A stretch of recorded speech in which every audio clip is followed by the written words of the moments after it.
മനക്കൊടിയിൽ അജ്ഞാത വാഹനമിടിച്ച് ഗുരുതരമായ പരിക്കേറ്റ് വഴിയിൽ കിടന്നിരുന്ന പട്ടിക്കുട്ടിയുടെ ജീവൻ രക്ഷിക്കാൻ 2 യുവാക്കൾ നടത്തിയ ശ്രമം വിജയിക്കാതിരുന്നത് നൊമ്പരമായി.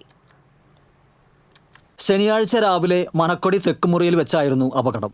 ജീവന് വേണ്ടി പിടയുന്ന പട്ടിക്കുട്ടി അതുവഴി വന്ന കണ്ണൂർ ഇരിട്ടി സ്വദേശിയും ഒളരയിലെ വ്യാപാര സ്ഥാപനത്തിലെ ഡ്രൈവറുമായ KV അജിത്തിന്റെ ശ്രദ്ധയിലാണ് ആദ്യം പെട്ടത്. കടയിലേക്ക് ബൈക്കിൽ പോവുകയായിരുന്നു അജിത്ത്. പട്ടിക്കുട്ടിയെ കയ്യിലെടുത്ത് ഉപേക്ഷിക്കാൻ മനസ്സ് വരാതെ പകച്ചു നിന്ന അജിത്തിനരികിലേക്ക് വാർഡംഗം K രാകേഷ് സഹായത്തിനെത്തി. ഇരുവരും കൂടി പട്ടിക്കുട്ടിയെ ഹാർഡ്ബോർഡ് പെട്ടിയിലാക്കി ഓട്ടോയിൽ കൊക്കാലയിലെ മൃഗാശുപത്രിയിൽ എത്തിച്ചു. പട്ടിക്കുട്ടിയുടെ താടിയെല്ലിന് കാര്യമായ പരിക്കേറ്റുവെന്ന് എക്സ്റേയിൽ കണ്ടെത്തി.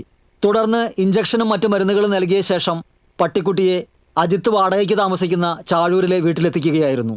അമ്മ ബിന്ദുവും ഭാര്യ ഷാലുവും കൂടി പട്ടിക്കുട്ടിയെ മരുന്ന് നൽകി പരിചരിച്ചുവെങ്കിലും ചൊവ്വാഴ്ച പുലർച്ചെ ചത്തു. രക്ഷിക്കാനായില്ലെങ്കിലും ആ കുരുന്നു മിണ്ടാപ്രാണിയോട് യുവാക്കൾ കാണിച്ച സഹാനുഭൂതിയും കരുതലും സഹജീവി സ്നേഹത്തിൻ്റെ വേറിട്ട മാതൃകയായി. TCV news, Thrissur.